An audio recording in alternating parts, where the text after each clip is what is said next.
It's 11 o'clock, so let's go ahead and get started. So this is our second webinar kind of geared towards current customers on SL or GP products. The title is Your Competition Staying Ahead with More Modern Technology? So we'll kind of go through first an introduction again to SVA and who we are, quick introduction to Acumatica and why we chose to pivot from our more legacy products to Acumatica itself. And then we'll get into some cross-functional flows within the platform that really start to streamline and modernize the business and really save time. Okay, let's go ahead and jump in. All right, so who is SVA? So really our core values are to serve people better. So we define our success by our customer success.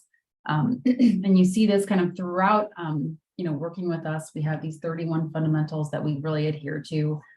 Things like, always do the right thing. Keep it fun.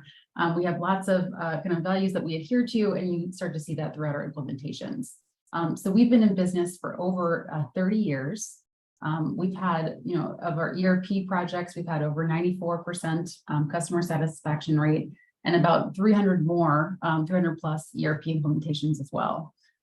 We have, chosen to partner with, Acumatica. We're gold certified, which means we have a number of about 20 consultants that are certified across the modules and across the editions in Acumatica. And so we'll kind of go through first a little bit of why we chose to pivot to Acumatica and then get into the software itself. Okay, so the core things that we like about the software are some of the way that it's built out, right? So you can add on modules when you're ready. So there's a core finance edition.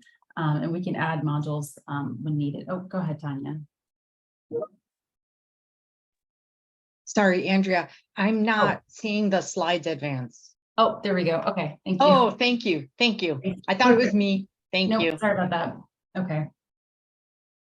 So you don't have to buy everything at once. You can buy it incrementally, kind of as you're ready to expand usage. The other thing we like is that it's based on the fees are based on commercial transaction volume. They're not based on a named user. So really what that does is it invites everyone into the system to participate, either to do things like view dashboards and view data, or do things like approval of transactions.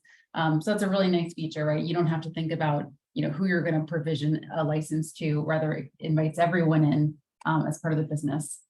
The other thing that we like is the flexible deployment option. So if you have things like HIPAA compliant data, you can do things like host it on a private cloud. Acumatica also offers hosting through AWS as well. So with the SaaS subscription, that comes with things like automated backups, geo redundancy, everything that you get with a classic SaaS subscription. So you can choose either option. And if you decide to go with SaaS and then you need to go to private cloud later on, that option is available to you as well. The other thing that we like is that the manufacturer, so Acumatica, doesn't pick when you actually upgrade. So you can upgrade on your own schedule. You can choose to do it annually. Messages is you're not forced to upgrade on the manufacturer's schedule. So kind of get to pick your own path there. Okay. So now kind of go into some accolades within the industry. So we like the G2 rating simply because they're rated by business users, not by industry analysts. So you can see in terms of usability, Acumatica is very strong, right? So easiest to use in terms of mid-market ERP, a leader in the ERP market. You see that 4.49 out of 5 ratings. So Acumatica obviously rates pretty high in the industry. You see a net promoter score there of plus 32. So that's the degree to which users would actually recommend the product to a friend or colleague. That's very high. When you see that score is negative, they actually recommend against it, right? So typically our competitors rate in about the 17 to 20 range. So Acumatica rates very high in terms of that net promoter score of 32. Okay. All right. So what we'll be going through today is really the core components that enable optimization within your process. And so what we'll go through is kind of this integrated general ledger across the different modules, right? So we have, in a cross-module integration with integrated financial management. We'll go through some inventory management. So thinking about things like replenishment. So taking a peek at stock item levels and safety stock levels, and then actually suggesting purchase orders as part of the native product. We'll show you what that purchase order to receiving to invoice process is, how to do that three-way match. Again, with all of that cross-module integration. So when you create a purchase receipt, it creates that GL hit and that inventory receipt as well. Then we'll get into kind of move away from that procure-to-pay side and get into the quote-to-cash side. So again, in terms of integrated systems, it has a CRM. So we'll show you kind of what it takes to create that lead, qualify that lead, convert it to an opportunity, create that order or that sales quote, turn that into an order, the shipment, and then the AR invoice. Acumatica, just as a note, also has production and manufacturing, also integrated with things like the order management as well. And then planning and replenishment as well. So an MRP engine and then advanced, especially the planning. We don't have time for those two components today, but I did just want to shout out that they are available within the software. But really today we'll kind of go through the flow of, having your purchasing and receiving inventory position all in one system. And then having your CRM, that 360-degree customer view, all in one system as well, right? So CRM to orders to, to revenue and invoicing and such, all in one system. So again, that kind of saves a lot of time in terms of not having to have an external inventory management system or external revenue system, for example, and then having to integrate can be an all-in-one platform. So we'll go through that today. Okay, so the first thing you'll see is I'll show you a dashboard in Acumatica just to kind of get a feel for what the usability aspect, which you saw in those G2 ratings.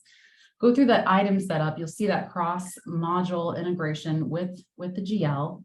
We'll do some automated inventory replenishment. So again, if you have the proper inventory levels, if you trust your inventory position, it can suggest to you things like purchase orders. So we'll go ahead and create that purchase order, receive that in, kind of show you what that payment looks like. Again, all an integrated module. And then we'll get into showing you a little bit of the CRM. So we'll actually create a lead, convert that lead, show the opportunity, create a sales quote, move into the sales order and shipment, and then invoice the customer as well. So you'll kind of get a round trip through a lot of the different modules here and really see the value of an integrated ERP and CRM system all in one. Okay. With that, I'll show Acumatica. All right. So again, just a brief introduction to Acumatica. Acumatica is cloud-based. It's browser agnostic. So I'm using Chrome today, but I could easily be using Firefox or Internet Explorer. I'm going to go ahead and log in. And so when I log in, I'm logged in, my user has roles assigned, and those roles can be pruned according to what the user needs, right? So that becomes pretty important, right? When we start to think about having your financial system, your order and distribution, your CRM all in one. Acumatica comes with a lot of native roles that you can provision pretty easily. So we're going to start with that procure-to-pay flow. Again, you'll see kind of the integrated module experience, and then we'll get into the CRM as well. So I kind of have here my purchasing manager dashboard, right? So if I'm the purchasing manager for the branch that I'm in, I can see things like the open orders, orders that need to be approved, for example. I have a few late orders out there, so I have that widget kind of in red to signify, okay, might want to pay attention to this one. And I can see purchasing trends, right? So I can have lots of different, what we call widgets here that have live data behind them that I can interact with and see kind of the, what's going on in the business. Acumatica also does come with things like a controller dashboard, an AR clerk, an AP clerk dashboard, different CRM dashboards as well. So know that you can present the data in lots and lots of different ways. Okay, so we'll kind of start with the stock item setup. You'll see that reference to the general ledger in there, and then we'll get into the purchasing side as well. Okay, so I'm going to start in my inventory module, just to kind of show you a layout to the menu. Kind of classic inventory transactions, so things like receipts, inventory issues, transfers, all the things that you'd expect to see. We don't have time to go into this today, but we do have what's called automated operations. So what does that mean? It means if you have an Android or an Apple or perhaps a Zebra scanner, in the warehouse, for example, we can do things like scan and look up based on the barcode. So barcode features are native to Acumatica. And they're all enabled through these automated operations here as well. show you some different profiles in terms of the stock item. The warehouses are obviously where you store your inventory. Physical inventory counts are supported in Acumatica. Just expand this in a minute, and we'll just show you kind of we'll get into the replenishment side as well. So Acumatica, based on your inventory position, your vendor lead times and such, can suggest to you purchase orders to create. So we'll show you what that looks like as well. Don't have time to get into all the inquiries and reports today, but these are a lot of the reports that are available, just native out of the box, things like inventory balance, inventory valuation, that's available as well. Okay, so let's jump into the stock item. I'll show you the one that we'll be working with today. Okay, so lots of fields here. We don't have time to dive into all of them, but just want to give you a few kind of examples of what it can do. So let's, first we have our inventory ID and then our description. All those IDs can be either auto-numbered, not auto-numbered. We can adapt the current numbering sequence that you have. So this is just showing you what an alphanumeric would look like, but we can also do numerical as well. So the unit of measure, we have kind of three different types here. So this is my base or my stocking unit. That might be different than my sales unit or my purchasing unit. So just to show you that the different units here, based on how it's used or when it's used rather, can be saved differently. And then of course we can show the conversion from case to eaches, for example, down below here as well. We are talking an integrated general ledger and inventory as well. And so we do have things like, the inventory valuations. So, it can be valued at average, standard, FIFO, or specific.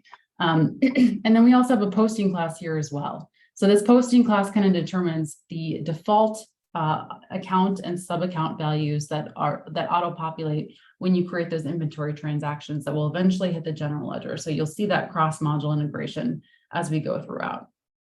So I want to show you a little bit of the automated replenishment features here as well. So if I go to this replenishment tab, you can see that my replenishment class, I replenish this item by purchasing.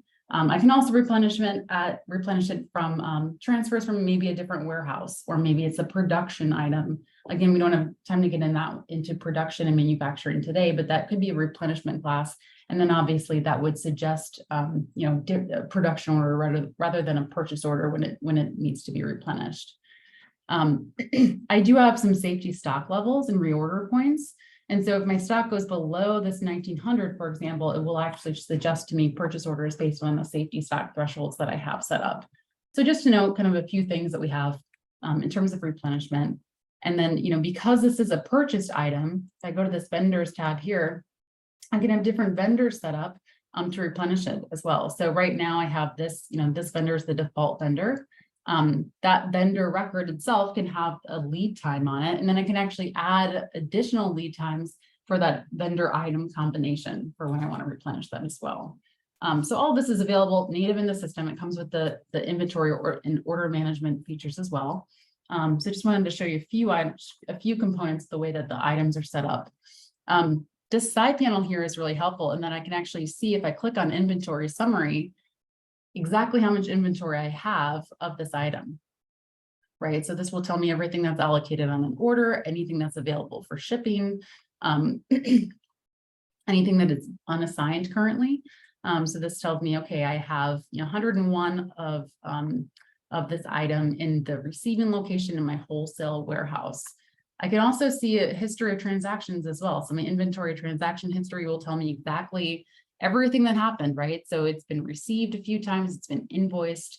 I can see kind of what's transpired and see all the history there. And so these side panels are available kind of throughout Acumatica, and it's a nice way to, keep open, the details of the record that you're looking at, but then also see, inventory position as well, for example. Okay. All right, so I'm going to go ahead and run my replenishment and create a purchase order. So let's look at the wholesale warehouse. That's the one I'm in. And so I'm currently in the wholesale warehouse. The date is today. And I can see that, okay, I need to actually process this many to meet my my safety stock, right? So you see the safety stock over here. I only have, I don't have a lot on hand. I only have 101. So that's far below the threshold of my safety stock. So I do want to go ahead and create that order. So I'm going to hit this checkbox here and go ahead and hit process. And what this is doing, processed successfully, it's going to suggest to me a purchase order that I can then go ahead and create. Want to note it, and this is available on all the pages as well. You don't have to come in here, every day or every week and do this. Rather, you can set this to run on a schedule. And so if you wanted to, you could set up an automated schedule for this and have it run and kind of auto create those suggested purchase orders, maybe on a daily basis, for example. So I can say, okay, I want it to run daily at a certain time, execute, X number of days per week, for example. So again, you can have this run in the background, or you can go in and do it manually as well. So a nice time saver there. Okay, so now I'm going to go into purchase orders and create that purchase order that we just suggested. So it's that first line here. The type is inventory replenishment. I'm going to go ahead and select to create it. Just a few things to note. So it's going to create it for that stock item that we saw. If I scroll over here to the right, you can see that the vendor that was on that stock item record, that's auto-populated as the default vendor. It identifies the quantity I need based on the amount I have on hand and the safety stock. So it did that calculation for me. I'm going to go ahead and hit process. So now what it's doing is it created that purchase order for me. You may have noted also that automation schedule was available on that page as well. So you can automate that. So my purchase order is created. At this point, I can route it for approval if I want to route it internally for approval. I'm going to go ahead and just remove it from hold, and we're going to send that out to the vendor. Few things to note in terms of time savers. I can email from Acumatica, so you can set up email accounts in Acumatica. Kaylee will show you very soon how to integrate from Outlook to Acumatica when creating the lead. So just know that you can email customers and vendors through Acumatica as well. So I've got my purchase order. Again, if I wanted to route that for approval, I certainly can. I also have, let's see, the unit cost auto populated from my setup here. It calculated the extended cost for me. At this point, I'm going to create the purchase receipt so you can kind of see what that looks like. As a note, you also saw those automated operations in the inventory menu. We can also do this from the mobile app as well, right? So I can scan an item ID. I can receive it all with my either my Zebra scanner or my Apple or Android phone. Okay. So at this point, I've created a purchase receipt. If I look at the details here, I can choose to say, okay, I've received all of it. I can, let's say I received 500 of it. So maybe it's just a partial receipt, for example. I need a vendor reference, right? So I can have many receipts against a purchase order. If I go to this orders tab here, it will reference the PO. And so you'll start to see kind of building that three-way match documentation for me. It does reference, every purchase order has that, can reference back to the receipt and then eventually the AR or AP invoice rather as well. Don't have time for it today, but we do have landed cost codes and transactions as well. So if you have an item and want to land the cost of freight, for example, onto the cost of that item, the landed cost feature will do that for you as well. So if I have this box checked, I can actually create the AP bill as I create the purchase receipt. So I'm going to go ahead and do that. I'm going to release it. And so this is really the first time you'll see that general ledger hit. Our purchase order doesn't impact the general ledger, but you start to see that cross-module integration here. If I look at the other tab, so I've released my purchase receipt. So what does this do? This creates an inventory reference. And that inventory reference creates a receipt into my inventory. So now I have 500 of the shampoo in my inventory. If I look at the financial tab, it also hit my general ledger as well. And that general ledger hit those accounts and sub-accounts that what was debited and credited is all based on how I have my posting class configured, right? So if you set that up correctly beforehand, it really saves time down the line. So it automatically created my general entry hit. It automatically received it into inventory. And because I had this create bill on here, it also created my AP invoice as well. So we take a peek at that. Now we can see, here's my AP invoice. It was automatically created for this vendor. If I scroll to the right here, it will reference the exact PO and the PO receipt, right? These are hyperlinks that I just created. So again, it will kind of automatically do that three-way match for me if I create the transactions correctly. Otherwise, I can create the AP bill later on. And if you see, these are grayed out right now because we already added it, but I can certainly add a PO receipt, add a PO receipt line, or do a two-way match and add a PO and or a PO line all to this AP bill. And these become available after I add that vendor. So we'll identify any relevant open, POs or receipt lines as soon as I add that vendor. So all of that's available natively out of the box. Okay.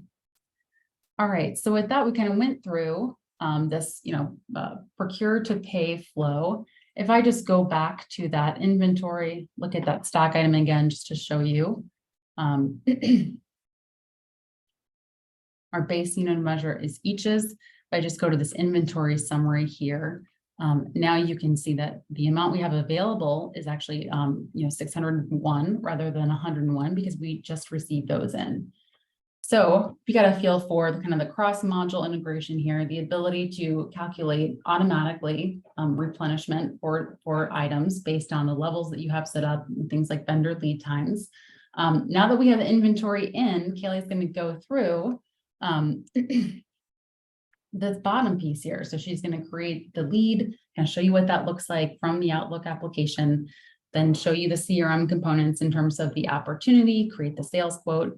She'll create the sales order, and then we'll go ahead and ship that. So you can kind of see what that looks like in Acumatica. Again, so kind of getting this interdependent cross-module integration as a real-time saver here. Okay. All right, I'll turn it over to Kaylee. All right, thank you, Andrea. I'll go ahead and share my screen here.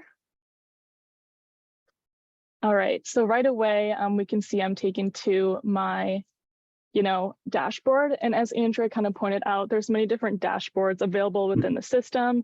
And we can see how mine differs from hers. So I have that customer view dashboard on mine. So I'll start out by showing this. And as we discussed in our last webinar, dashboards give us kind of that real-time view of data within our company. So looking at this specific dashboard, we already start to see, that seamless ERP and CRM solution working together. So, we have some accounts receivable information and then some CRM components such as open support cases and overdue cases. So I'll just drill down into a specific customer here. And when I do that, we see that data within my dashboard changing to give us kind of that 360-degree view of that customer data all in one place for us. So now I'll kind of walk through this CRM flow within Acumatica. So within this flow diagram, we see kind of some of those basic CRM components, right? So we have that lead coming into the system through a variety of different ways. We'll kind of go over this process, but I just wanted to show you first.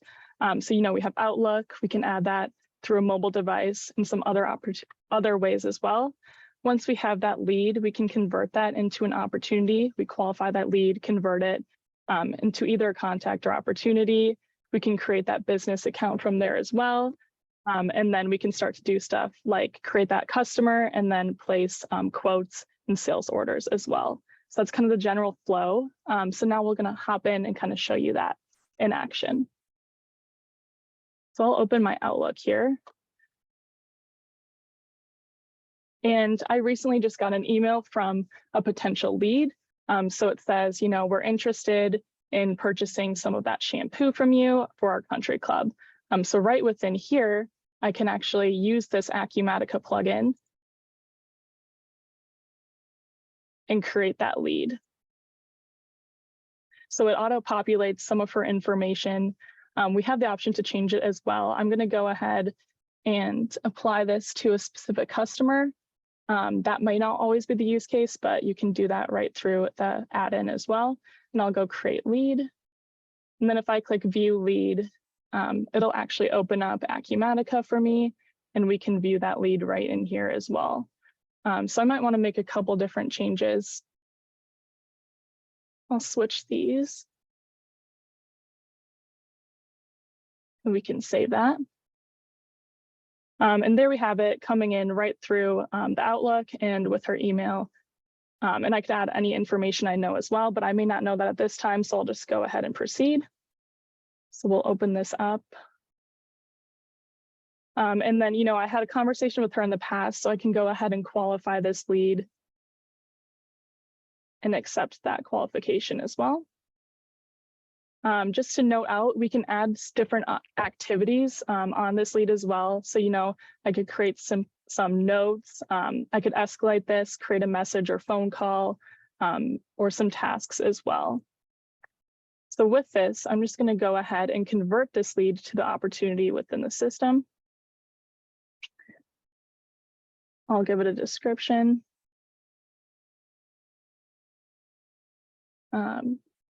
Fill in some of this information, and as we see, it's taking that business account that I put directly through the email as well. And then we'll go create and review. And there it directly opens me up to this opportunities screen, you know, where we can see that contact coming in from the lead as well. So I'll go ahead and open this up. And with this opportunity, I can easily create a sales quote. So, you know, she referenced wanting some shampoo for her country club. I can go ahead and add some line items. So we can use that Crew shampoo that Andrea had just put inventory on. And as we can see, that amount's coming in. We'll go ahead and save it. And then we can create that quote.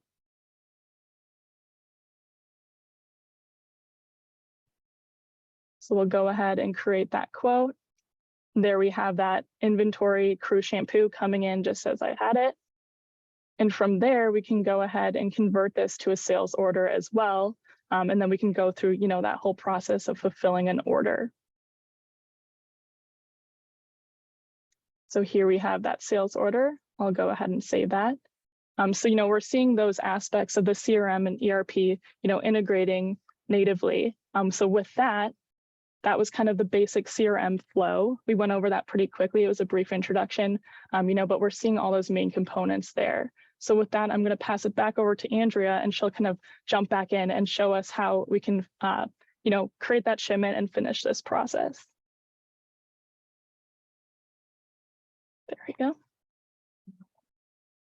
All right, so we'll pick it up at the order. There we go. Okay, so I have my sales order screen open. This top one for ABC Capital Ventures, that's the one that Kaylee just created.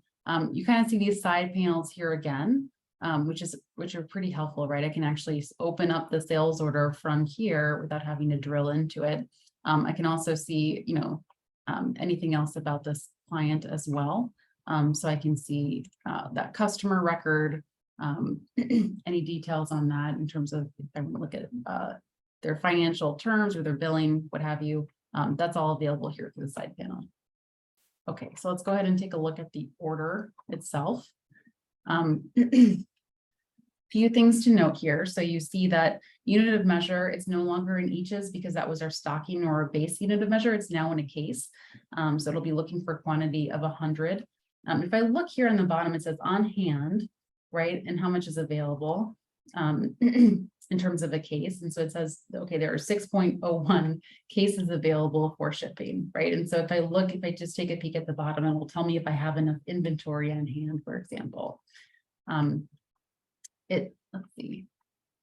Okay, under the relations tab, just want to call out here you can see kind of that cross module integration from the CRM tab. So I can see exactly what opportunity this was for. If I wanted to, I could go ahead and look at that sales quote that Kaylee created. So all that's just available and referenced here as well. Okay, so if I go back to details, now I can create one or many shipments from this sales order. If I don't have enough inventory, but I have enough for some, I can create a shipment and then the status would then be in backlog. And so it does track, you know, orders that have shipped but have remaining quantity, for example. So I'm going to go ahead and create the shipment here from the sales order. I want to note too, this is also a mass process that you can run as well. So you can have a mass process run on a schedule, which can automatically create the shipments for you rather than doing it from a sales order. So I'll go ahead and create that shipment, hit OK. A few things to note here with the shipment, right? So first of all, again, if I didn't have enough inventory to ship, I can actually change the shipped quantity. In this case, I am going to ship a case, but I could change that here as well. It will reference a sales order that it's for.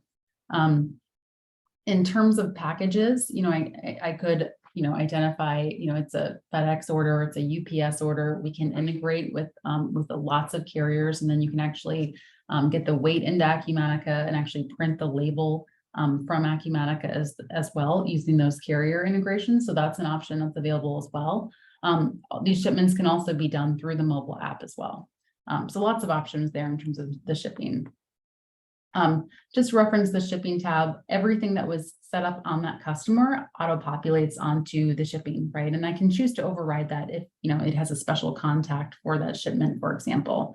But you can see, I got the phone number, the email address, the physical address all came over from that customer record, which you can certainly override on the shipment if needed. Just to reference here, we can have different ship vias set up, like we mentioned, the FedEx or the USPS, for example. We can shop for rates once we get those boxes and those weights in there. So all of that's available as well. So once I confirm this shipment, we still haven't released the inventory. This is just to say that, everything's ready to go. It's coming out the door. As soon as I hit update IN, now it creates that inventory issue. And so what you see, if I go to this orders tab and create this, again, with the cross-module integration, that inventory is now out of my warehouse. This is the inventory transaction that it created. So we're in the sales order module, but it referenced back to the inventory module. And so it issued out a full case. And then if I go to financials as well, you see that general ledger batch. Again, those posting classes auto-populated the debit and credit in my inventory issue. So all of that can be automated throughout the software. So at this point, I'm going to prepare the invoice. I can choose to have one invoice per shipment or one invoice for multiple shipments. I'm going to go ahead and just create one invoice for this shipment. This is also something that I can do on a mass processing page as well. And so if I wanted to, maybe at the end of the day, just mass create all those AR invoices and send them out via email, you can automate all of that as well. But just to kind of show you the manual steps here to get a feel for the system, this is what that would look like. So here you can see, here's the AR invoice to the customer. This point I can review it, right? And it does reference back the shipment, references back that original order number. So again, all of that reference is there. At this point, no GL has been hit until I hit the release button that actually releases it and hits the general ledger. A few things to note, we can do things like print the invoice again. We can email it from Acumatica. Acumatica also, you can do credit card processing as well. So you can integrate with things like Authorize.net or Stripe and actually process the credit card payment within the software too. Okay, so at this point, we went through kind of that lead creation. Kelly showed you how to qualify. All of those steps can be modified with the workflow engine. So if you have a specific kind of, cold to hot, CRM flow, we can definitely tailor Acumatica to meet kind of more of your process as well. That opportunity management, that can be tailored. The sales quote, you saw her create just one sales quote, but there's also the ability to have multiple types of quotes and then mark one as primary and finalize that, right? So if you can have a lot of back and forth with your customers and need multiple types of quotes, that's available as well. Then we had the sales order. We created that shipment against it. And then we created that AR invoice as well. Just to note in terms of customer management, don't have time today to go through it, but we do have things like case management. So if you wanted to track and manage customer cases within Acumatica, that's available as part of the, as an add-on to the CRM suite. There's also a customer portal. So you can actually have a portal that customers can log into. They can see their invoices and such. All of that's available as well. Okay. So finally, just to end in terms of next steps, if you would like to see more, you're interested, please reach out to me. Be happy to hear from you. We can kind of set up an initial kind of discovery call and kind of figure out where you are, what you're looking for in a new product. If you did decide to proceed from there, we would then kind of formalize what the project looks like, scope it out, get all of that kind of worked out, and then actually kick off the project.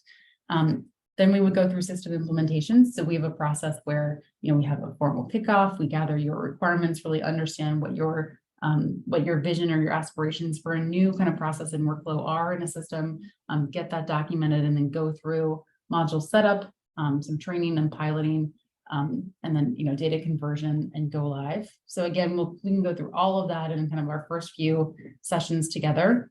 And then Acumatica and SVA have a perpetual support agreement as well. So we can, we have a dedicated technical team that you can submit questions to well after you're live, through the whole life cycle of the implementation. And ask the team that actually did the implementation to help service those questions as well. So in terms of support and stabilization, we have a team that can support you, and Acumatica also, as part of that SaaS subscription, has basic support as well. Okay, and so with that, I think we are ready to wrap up. Do we have any questions that we can answer before we hop off? No questions in the queue as of now. Okay. All right. Well, thank you for your time. And again, please feel free to reach out to us if you have any questions. Thanks.